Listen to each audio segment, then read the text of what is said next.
What's up, listeners? It's Andrea. Today, we thank Starfleet for being a friend. The Klingon Chow Hall feels a little Tattooine for us, and we ask the question, how pointless was that space net? Grab a slice of cheesecake and come be a friend with us.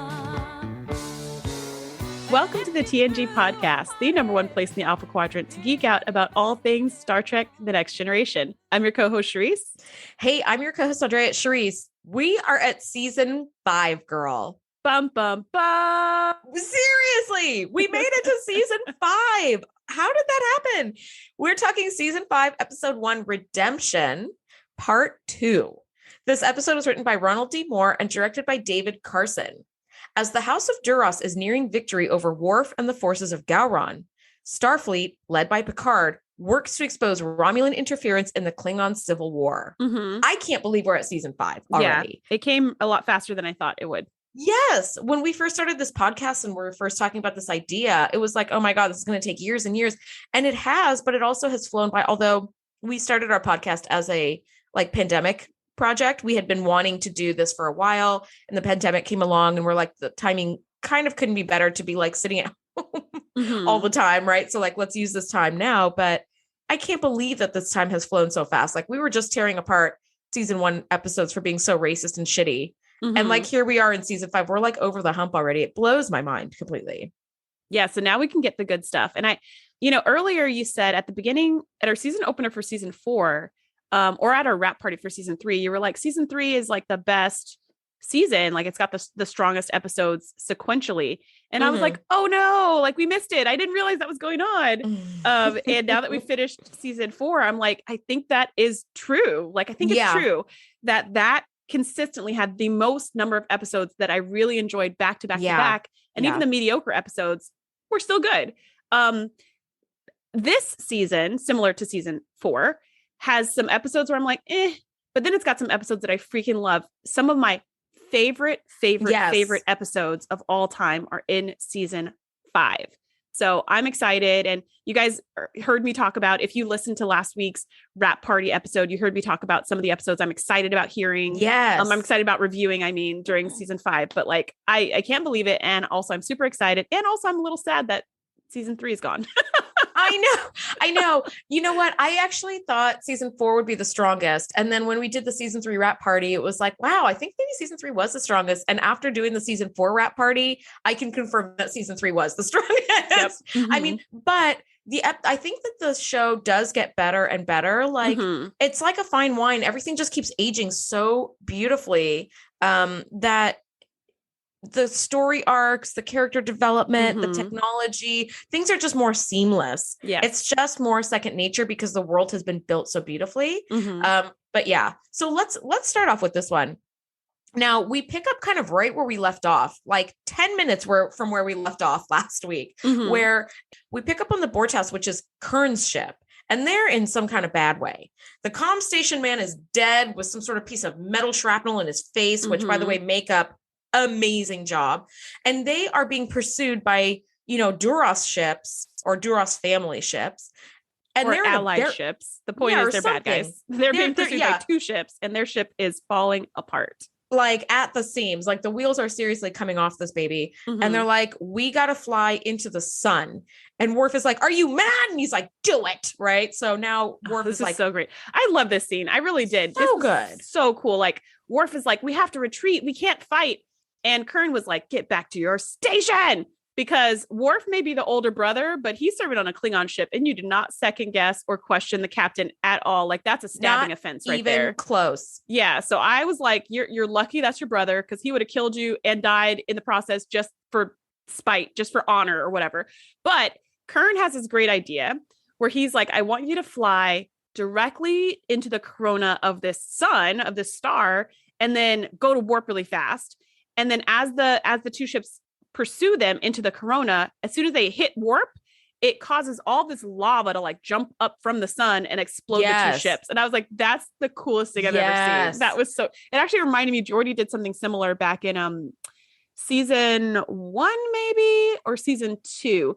But Geordi did something similar with the Echo Papa planet? Yes, that's right. Was it the That's sun? right. That's right. I don't know. Yes. Somehow Geordi did Well, something yes, like that. they went into the ionosphere of the planet, and the Ecopapa 607 bounced off the atmosphere and like burned up. Yeah. And so it's the same type of thing. Well, Geordi did something with the sun, and there was something with the sun going on with one of these episodes too. Anyways, this was dope. And I was like, whoa, Kern, like, I will fly with you any day. Your ship was about to fall apart, and you still won? The man has balls of steel, okay? Seriously. He's got balls of unobtainium because he's like, hold now, right? And they jump out, and a solar flare comes up and blows up the other two bad guy ships. And it is cool AF. It's a fucking amazing way to open this cliffhanger episode that people have been waiting literally months and months and months for, right? So it's like, it's a very satisfying opener. You're like, oh yeah, the war's still going, right in the heat of battle, like, and we're still alive. Heat of battle. Oh, it's amazing. It's amazing. Probably the best opening ever so far that we've had. It really might be, because if you think about the season 4 opener, which was Best of Both Worlds Part 2, it ended with Riker going, Mr. Worf, fire. And then the season opener was him firing, and then the deflector shield went, and literally nothing happened. And the Borg were like, is that all you got? It was the most disappointing, I think, season opener, like conclusion of a cliffhanger. Yeah. This one was rad as fuck. It's like, we're flying into a sun, ships are blowing up, like, this is sick.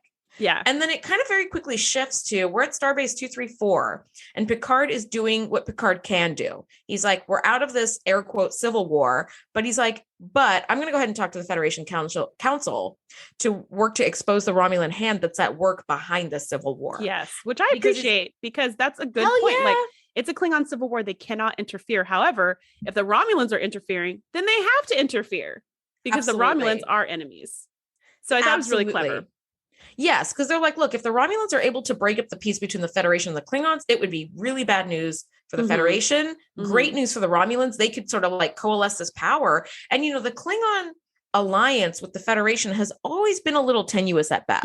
You've got Kempak and a couple of other of the big shots that like really trust Picard and the Federation, but literally only Picard. Like, if there was no Picard, really only Picard. Exactly. It'd be like Riker who? Like, exactly. So it's tenuous at best.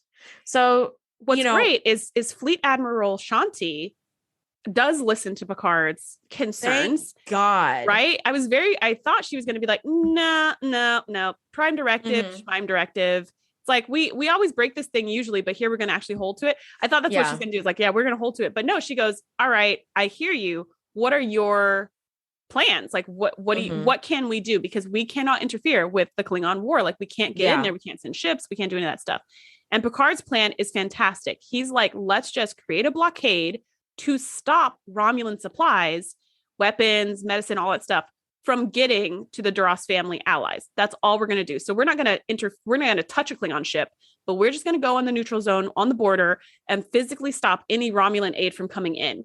If the Romulans are not behind anything, then it won't affect anything. But if they are, which we all know they are, then the war will conclude the way it's supposed to without us getting involved.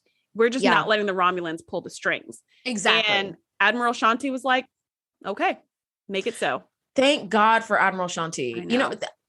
Listen, I don't know what it is about the 24th century or Starfleet, but man, motherfuckers be listening to each other. Okay. And this is something I really appreciate, because, look at Beverly being like, people that I know are not here anymore. And nobody else can remember that they even existed, but I'm telling you they did. And everybody's like, okay, let's go ahead and run some scans and let's just go back to the starbase and let's just figure it out. It's like, thank you for being a friend. It's like I feel like I need the Golden Girls theme song, because these people actually listen to each other. It's such a, I can't even imagine this kind of environment where people just take your word at face value and believe you. It's the Golden Girls in space. People just listen and support each other. Plus war, so maybe not so much. But yes. Now I do love that the Enterprise is like, look, we're going to put together a fleet of like 20 to 23 ships. We're going to create this sort of like tachyon net to detect any cloaked Romulan ships. So we're just going to create kind of a little barrier between Romulan space and what's happening with the Klingons. So if the Klingon civil war is left unimpeded, it plays out however it's going to play out. And that's the end of that. But if you guys actually try to get involved, we're going to have an issue about this. And, Picard has to split up his dream team and be like, okay, Riker, you're going to take the Excalibur. Geordi, you're going to be his number one. And it was nice knowing you, Geordi, because any ship that Riker's in command of is immediately going to blow up. But Riker's also going to not be on the ship when it blows up. So, all right. So thanks for playing, Geordi. And he makes everybody kind of captains and stuff. And Data is left behind. And he's like, essentially, like, why haven't you made me captain? Although he says it in a Data way where he's like, I've served in Starfleet for 23 years. I believe I have the right level of experience and more than some others. Yeah. And you keep saying that there's a shortage of what did he call it? Of not superior, but there's a shortage of experienced officers. You keep saying there's not enough experienced officers, but I'm standing right here. What about me?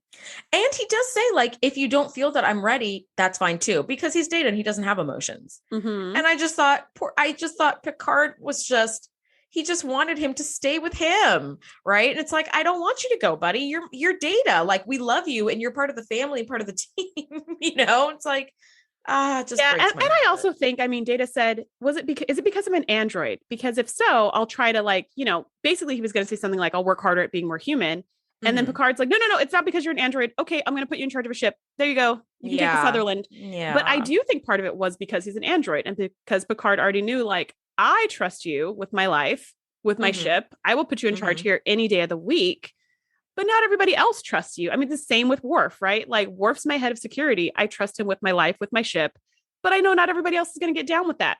So sometimes he pushes it and sometimes he doesn't. And I do feel like this time was kind of I don't know, this is a tenuous situation. I'm not sure if Data's going to be accepted, but as soon as Data brings it up, he's like, you know what? Data should be accepted. Like, this is his right. This is what he's earned. He will be a great captain. So yes, take the Sutherland. Yeah. And man, did Data experience some issues on the Sutherland. Oh my goodness. But before he actually takes over, we jump to this Klingon fighting bar in the capital city. And it's basically like the Star Wars cantina if everyone in the cantina was on LSD and thought they were surrounded by monsters. It's kind of like that. Because in the background, you hear a little like... That is not remotely what I thought you were going to say. And I just wrote Klingon Chow Hall, a hot mess. And you were like, if everybody's on LSD and think they're fighting monsters and also the place is on fire. Like, yes, that's what it looks like. It's just everyone punching everybody, punching them in the face and then laughing and then getting punched in the face and laughing harder. Everyone has goblets, but for some reason they never drink. They just throw the wine on the floor and then get another goblet and throw that wine on the floor. You know what? That is why I suspect that Klingon goblets are made of metal, so you don't have broken glass everywhere. Yeah. They just bounce off the floor. It's not because metal's more plentiful. It's because nobody wants to be stepping on glass all day. This bar is terrifying. And you just see Curran like, this is great. And you see Worf like, okay, back to the plans. He's like so human. Worf is like, what is this fuckery? Right. And I like that Curran does say, he's like, it's basically Tattooine. It's like, it's neutral ground. Yeah. Okay. So Curran's forces, Gowron's forces, Duras family forces are all there drinking and taking LSD and fighting each other. And he's like, but they're not fighting to kill because they're going to save that for the battle, for like the battleground. They're just like reveling in their warriorness. They're just letting off steam and like, yeah. Yeah. And he's like, I hope you die a good death. And somebody else will be like, I hope you die a good death. And they go, wah, ha, ha, ha, ha. Right. And throw their wine on the floor. Yeah. He said, we will face each other in actual battle tomorrow and we will be fighting to kill.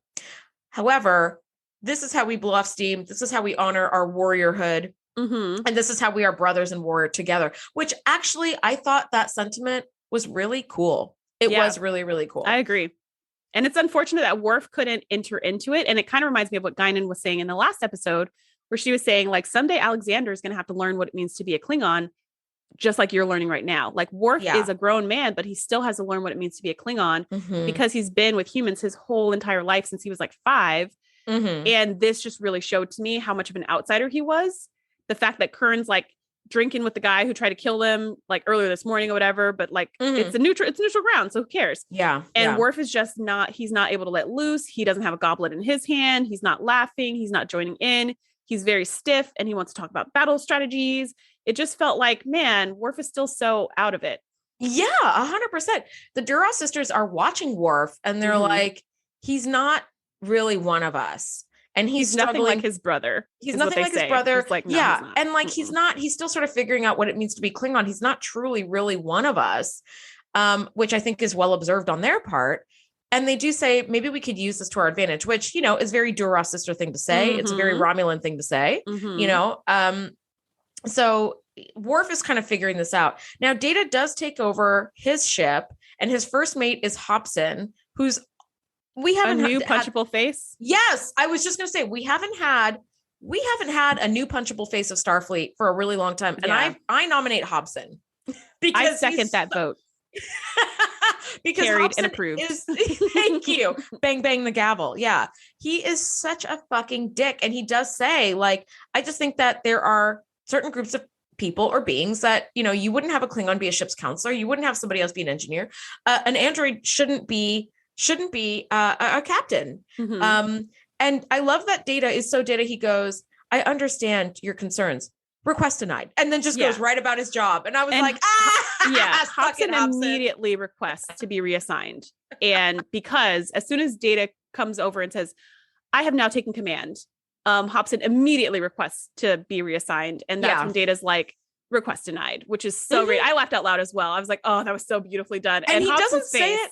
Yeah, he doesn't even say, I mean, he's Data, so he says it with no inflection, but he goes, request denied. And then just goes right to his job. And I was like, this is so great. So Hobson just continues being a dick to him forever. Yeah, for pretty much the whole episode. He's like that. He never changes. But every time something like this happens to Data, I'm always like, I have two minds. One is like, man, you're being a dick. Like, why are you like that? But then the second part is like, but if you're going to be a dick, Data's the best person to do that to because he doesn't care. He's not going to take it personally. He's just going to say it like it is and keep it moving. He's going to be like, oh, interesting. Request denied. Moving on. Like if that was me, I'd be so offended, but Data is like the only one who can't be offended. So it's kind of like, oh, absolutely. If you're going to be that mean to somebody, this is probably the best person. And I think that's kind of a trope that we see throughout TNG. Whenever we have somebody who's truly venomously awful, they usually 9 times out of 10 direct that at Data because he's the only one of the crew who could take it without absolutely lashing out or having other people lash out on their behalf. Oh, absolutely. I agree with you completely. I mean, that's the perfect person to be a dick to and the person who absolutely doesn't deserve it as well. So Starfleet has kind of come up with this plan. They're like, we want to kind of create a tachyon net between these 20 ships that we have. And if the Romulans try to come through this net cloaked, we hopefully, hypothetically should be able to detect them. And then we'll be able to know that they're trying to enter in this civil war. Yeah. Which is pretty funny because the Romulans discover this net pretty much immediately. And I call her Tasha's Romulan twin is onto it. She's like, okay, one of her sub-commanders is like, look at this net that they've created, which I think is kind of funny. The idea of this net kind of cracks me up. And here's why. Because space is 3-dimensional and that net is just like a flat net. And also it looks like it would take 15 minutes at like warp 1 to get around it. I'm like, just go around it. It's not that was the problem that I had with this. The net idea, I think, is such a good idea. It's so interesting. I love that they're using tachyon beams. Basically, it made me picture like a vault in a heist movie where it's got the laser beams shooting all over the place. And it's like, totally. It's like anywhere you walk, you're going to like trip them. So I really like the idea a lot. I kind of wanted to see, but we already saw a net in space and it was a disaster, but I kind of want to see a new net in space. A new space net? A new space net. And at the same time, it's exactly what you said. It's very silly. Like space is 3-dimensional. Even if it wasn't, let's just say we're in the Pacific Ocean. You're going to set up 20 ships in the Pacific Ocean. In the ocean, they can just go around you.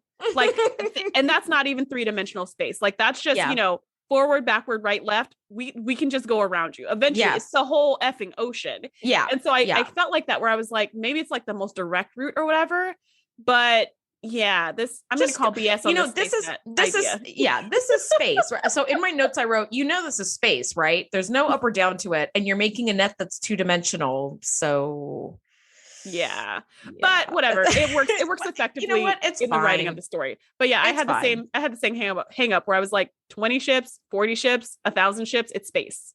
Just go around you. Go around it. Go around it. You have warp technology. You can be around that bad boy in a cool 15 and be right in the thick of it. And Picard is like, hold, they're coming, and they're already passed around you and they're already interfering. And they already went back home at this point. Yeah. They came in, dropped off the weapons, went back, had a nap, got a snack. Yeah. Threw some wine. Yeah. And you're like, hold. Yeah. People are getting old at the comm station. Hold. So Tasha's Romulan twin is on it. She decides to kind of pull this bluff, and it's not really bluff. She sort of shows her cards. She uncloaks in front of the Enterprise and surprises the ever-living daylights out of Picard. And he's like, Tasha? He doesn't know what to say. And she's like, no, I'm Commander Sela. The woman you knew as Tasha Yar was my mother. And that's where we need the bum, bum, bum. Mm-hmm. Yep. So there you have it. I said we needed one, and there it is. Now, Deanna and Beverly meet with Picard to discuss this. Troy is like, I don't sense any deception from Sela. And Beverly's like, there's no record of Tasha ever becoming pregnant. And also, she looks to be roughly the same age as Tasha. So how's that going to work? How's that? Yeah. It's like, was she a twin? Was she cloned? Is this person just surgically altered? Because, we do know that, look at Riker on that planet where he had done that ourselves a million times. We've done that. Yeah. Like this isn't a thing that like is out of the realm of like the, the believable. Mm-hmm. Yeah. And who comes with the answers? Our answer queen, Guinan. Mm-hmm. I love her. She goes, hey, buddy, remember yesterday's Enterprise? And remember how Andrea and Shereese wanted a Where Are They Now? Well, now we got it. This is from season 3. This is a lovely season 3 throwback. He's like, tell me, what do you remember about the Enterprise C? And he's like, oh, well, the Enterprise C was destroyed defending a Klingon outpost from the Romulans on Narendra 3. Great planet name, by the way. Mm-hmm. And he's like, and so Guinan is like, I don't know how, but Tasha was aboard the Enterprise at Narendra 3, and she was taken prisoner by the Romulans, and you sent her there. And Picard is like, well, what? Right? How can this be? And he's like, I don't have time for this. And she's like, listen, if I'm right, you are responsible for this whole situation. So you better believe, I know you don't want to believe me on this hunch, but I'm telling you, I know this is what happened. I know that this happened because of you. That's a crazy thing to try to, maybe crazy is not the right word, but that's a really difficult thing to swallow. When you're hearing that this whole situation, by whole situation, she means the entire Civil War, because if Tasha hadn't been sent back, there would be no Sela, and Sela's been the one pulling the strings this whole time. So all this war, this fighting, this death, the destabilization, the losing of potential allies, all of this could trace back to Picard's quote unquote fault, which is what? That's a hard thing to swallow. Yeah. Yeah, that's a tough one. And I love that it's Guinan that comes with that, because if Geordi or Data or Troy would have said this, maybe if Troy would have said this, there might have been some credence to it. But Guinan is the one who was there in yesterday's Enterprise. And even Picard was like, she died a year before you came on board. And Guinan's like, I know. And I do know that you sent her there. So you better listen to what I'm saying. And I love that Guinan's word has always been enough. Yeah, for Picard. And of course, it's back to thank you for being a friend. Thank you for being a friend. He listens, he hears her, and he takes this in. And of course, she does back this up. For a moment, we go back to the Klingons, and Worf continues to be at odds with Kurn. And Kurn, he tells Kurn, perhaps it's time to back down for the good of the Empire. We can't be selfish and just keep pushing for our own agenda. What Worf is really irritated by is that earlier they were in the Great Hall and someone challenged Gowron and said because Kurn came in and said the Duras family, such and such outpost or whatever is fighting again. And then Gowron says, how is that possible? We just destroyed that base yesterday. How do they still have any weapons? They shouldn't have any. And then Kurn says, well, clearly they're getting help from somebody. So they're kind of puzzling out that the Romulans must be behind this too, or somebody's behind this, arming them. And as they're speaking, somebody in the council in the Great Hall says, maybe it's because Gowron, you're not a good leader. You're failing as a leader. So then Gowron's like, all right, you want to threaten me? We're going to knife fight. So then they start knife fighting, and Worf is like, stop fighting. The enemy is out there, not in here. What are you doing? Yeah, and Kern's like, this is our way. This is our way. And he's just like, this is stupid. So Worf tries to jump into it to stop the fighting. and he gives Gowron the second he needs to stab the person who was challenging him and kill him. And then Gowron, satisfied, goes back to his throne and sits back down. So they're having this chat in the cantina where Worf is talking to Kern saying, we can't keep having knife fights every 10 minutes when somebody offends us. We have to focus on winning this war. And Kern, again, tells Worf, basically, you made your bed, you need to sleep in it. Kern's like, I didn't like Gowron. I still don't like Gowron. I didn't want to follow him in the first place. You said we have to. So now that we're following him, we will follow him. It's too late for you to be like, I don't like him. Yeah, it's too late for you to be like, I don't like him and I don't want to follow him. That's not how this goes. And Worf is just Worf doesn't seem to grasp the concept of actions having consequences that may last longer than what is convenient for you to deal with those consequences. Yep. You know, so, dude, this whole cockamamie thing was your idea. Yep. This was your idea and this was your choice. Mm-hmm. So don't be mad now. Yeah. Then Kern storms off in a huff because he's like, why should I even have to explain something like that to you? Right. Which is fair. And like fair. 1 second after he's out of the room, a bunch of Klingons storm Worf, beat him up, knock him out, and drag him out of the cantina. Right behind Kern. I was like, dang. Again, maybe Kern also needed some better sensors. Because if he would have just turned around, he would have seen this happening and been like, Worf, right? Or whatever. Yeah, but he was huffing at the moment. he was riding his huffy bike right out of that cantina. He was out of there. Now, this is the little bit that I think we have been waiting for. Sela comes aboard to the Enterprise and she discusses her story with Picard. And this is basically the story. Somehow from the future, Picard sent Tasha Yar in that alternate universe onto the Enterprise C to defend the Klingon outpost on Narendra 3. The ship is destroyed, but some people are taken prisoner and taken back to Romulus. And they were set to be executed, but one of the generals saw Tasha and fell in love with her like most men of the 80s did. And basically spared her life. And she basically bargained her life to save the rest of the crew survivors in exchange for her basically being like the prisoner of this general.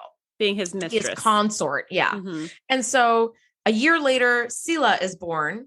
And a few years after that, Tasha tries to escape and bring Sela with her, and Sela cries out, realizing that like she's being taken away from the only home she's ever known and her father and all that. So she basically alerts the guards that they're trying to escape, and so Tasha was executed.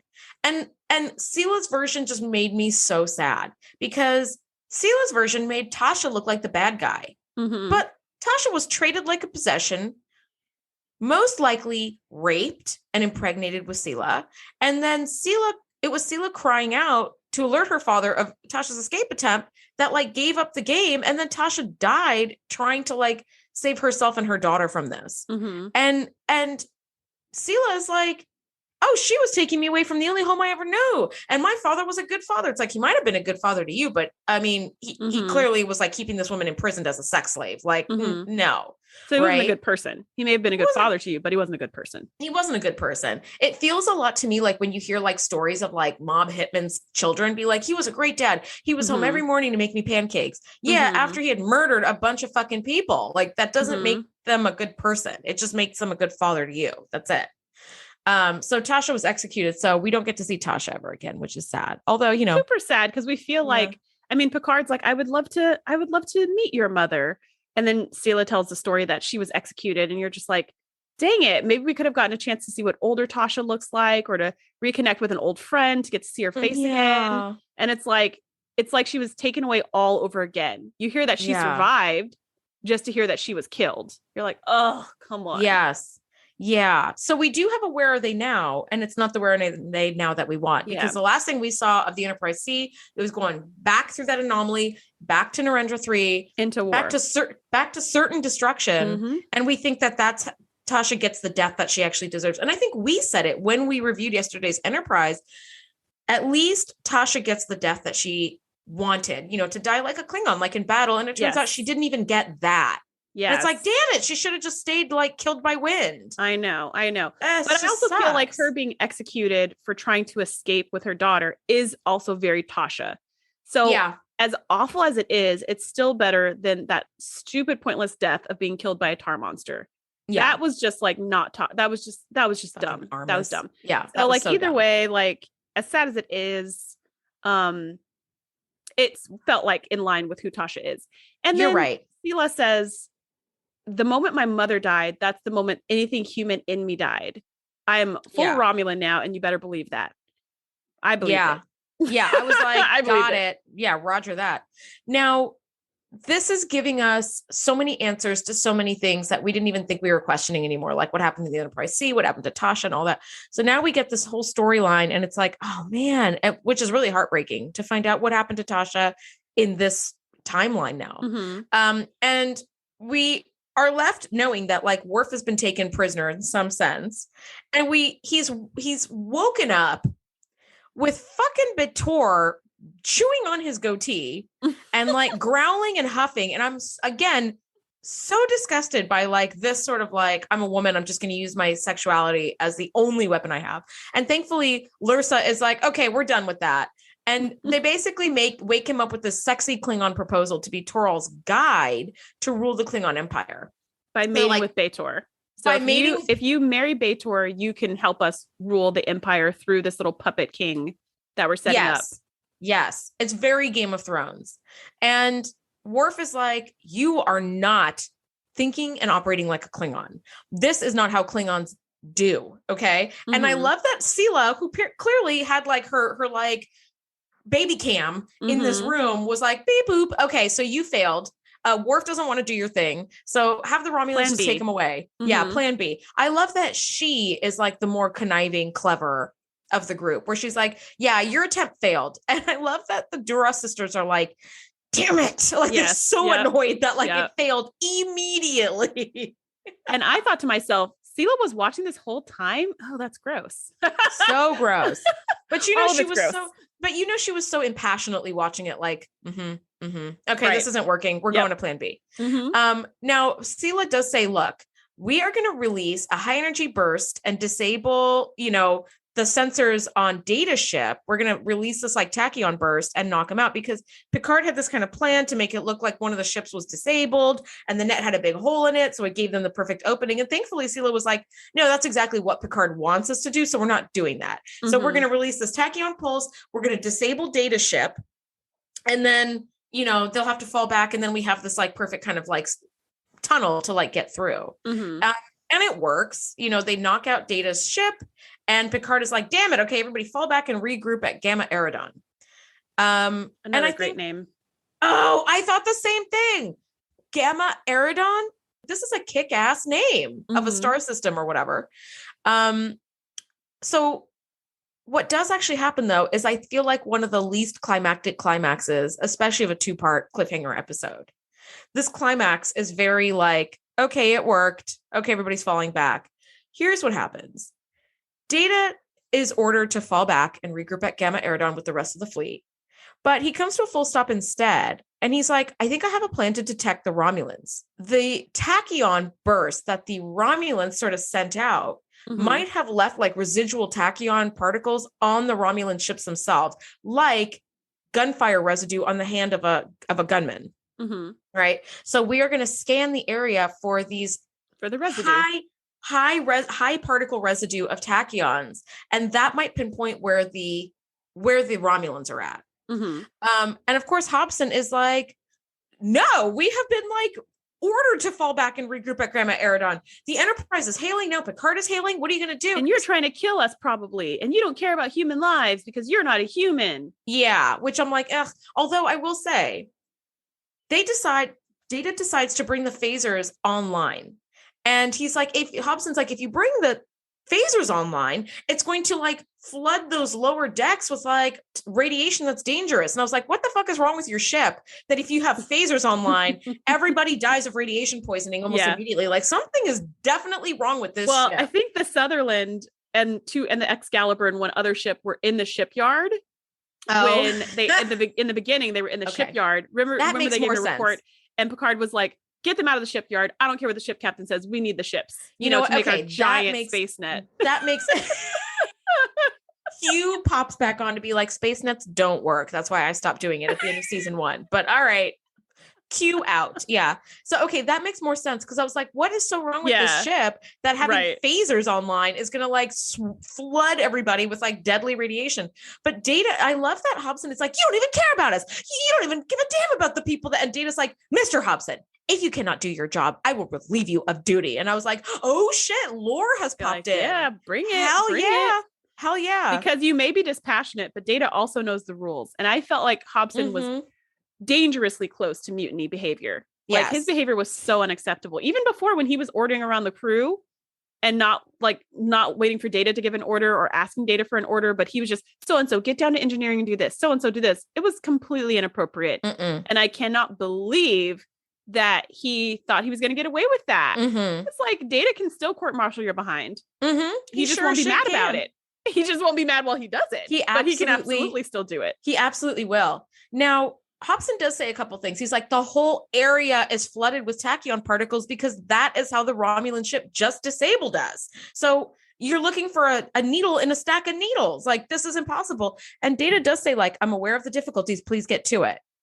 And it works. It works. They find a couple little spots that have like higher particle concentration of tachyon residue or whatever. I mean, I love the technology. It's so believable for us. We're like, this totally tracks. Like, I can believe this.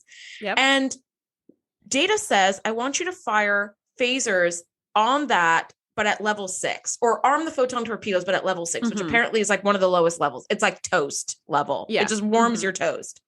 And Hobson is like, we are completely disregarding Starfleet's orders. You're not responding to their hails. You want me to do this impossible search, and then you want me to fire these torpedoes at like the toast setting. It's not even gonna, like, what are we doing this for? This is not going to do anything.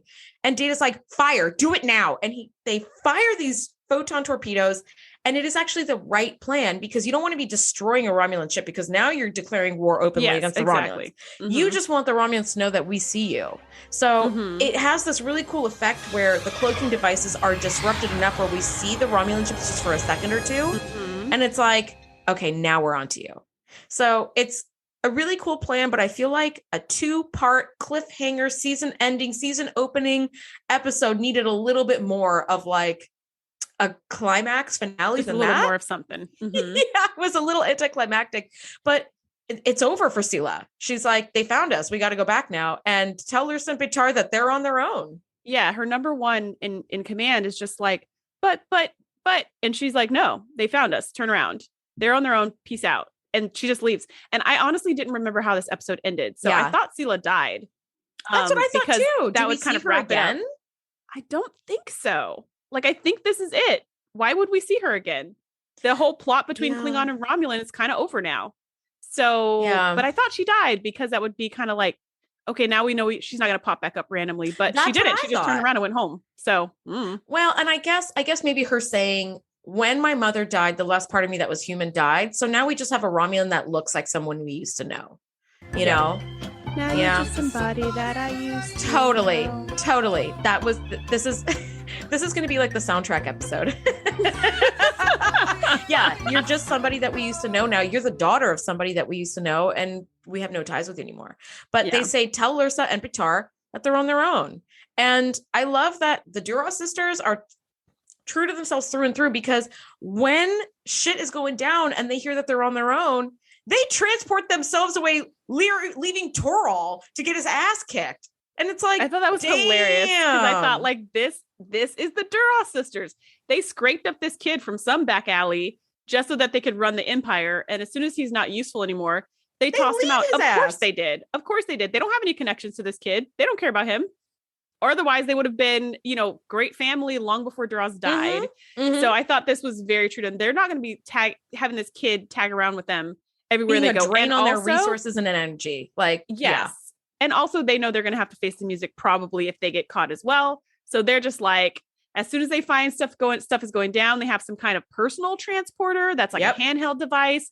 The two of them beam out and that's it. I was like, man, I love that's cold. I love that Toral is like, no. And I wrote, he looks in asterisks so bummed. Like, just his face was like, dude, sucks. Like, that's how he looked to me. And it's over. Now it's over. Like, we're back on Klingon. Like Gowron is the leader. The Civil War is over. Picard and Kern came to the rescue again, by the way. Kern found Worf in the Dross family. He did. He did. Snagged up the little boy and was like, Gowron wants to talk to you. And he's Yep. like, swallows like on a So cartoon character. bummed. But again, I was Totally. just like, man, Kern to the rescue. This is the kind of brother to have for real. Hell yeah. For real. Secret brother that has Secret his own brothers are the squadron best. and saves your ass repeatedly. Yes.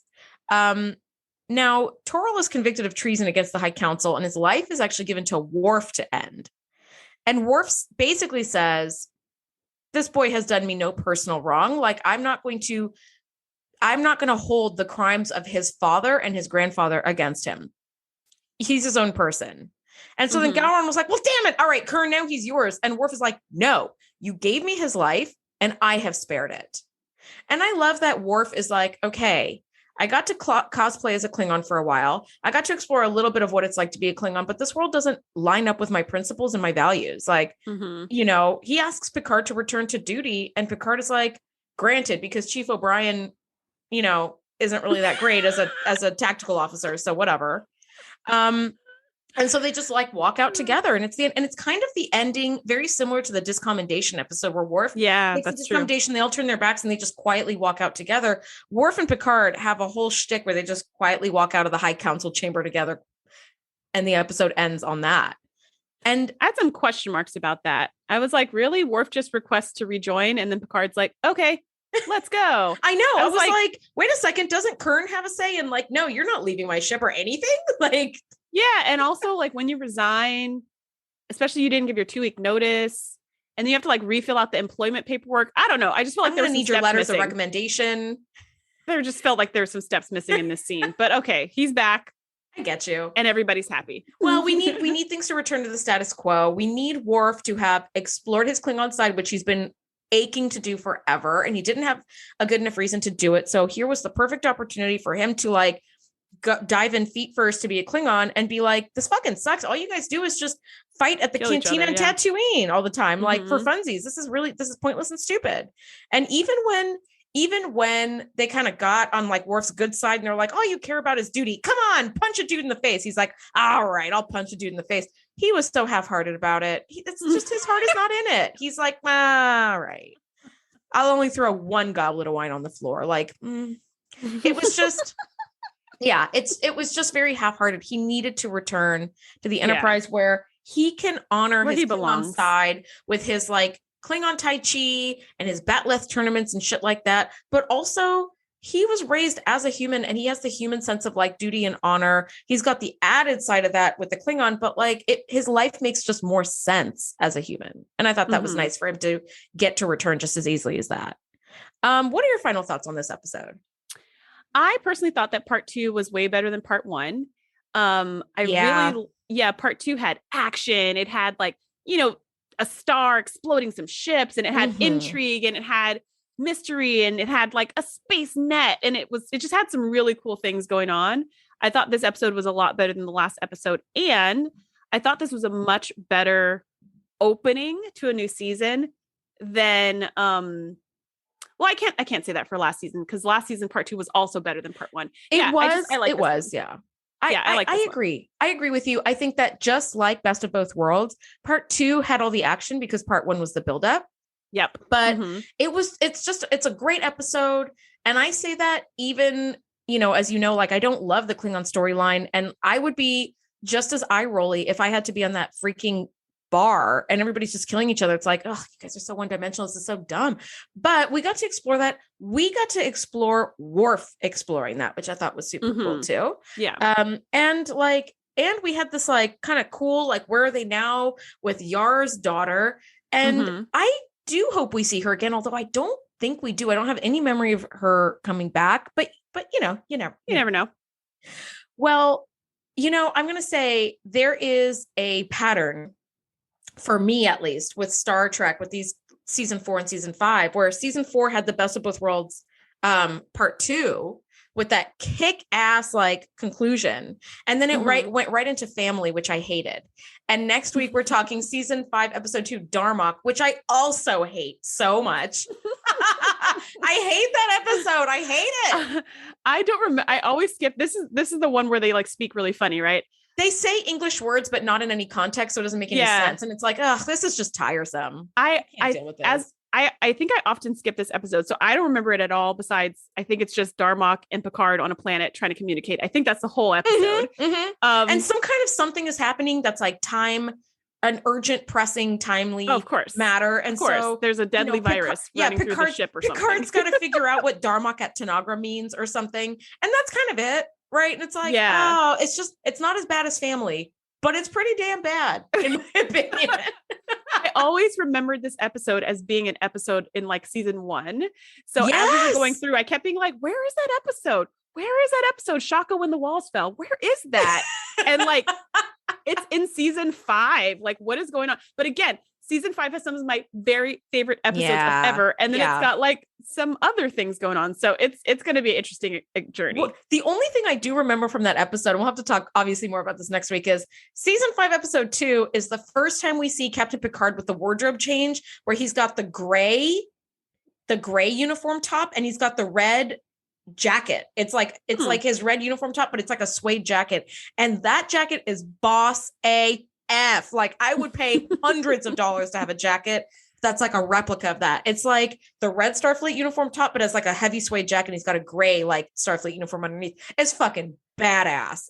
And if I'm wrong, I'm going to be extra bummed because there will be nothing of value in that episode. Anyway, you guys have stuck with us for 5 seasons now, or 4 seasons going into the 5th. And we thank you for listening. We really, really love hearing from you guys. Thank you for nerding out with us about some Klingon shit. And we'll see you guys next week. Bye. Thanks for geeking out with us. Be sure to join the crew at thetngpodcast.com to be the first to know when we do our live shows or host events exclusively for our members. We'll see you next time.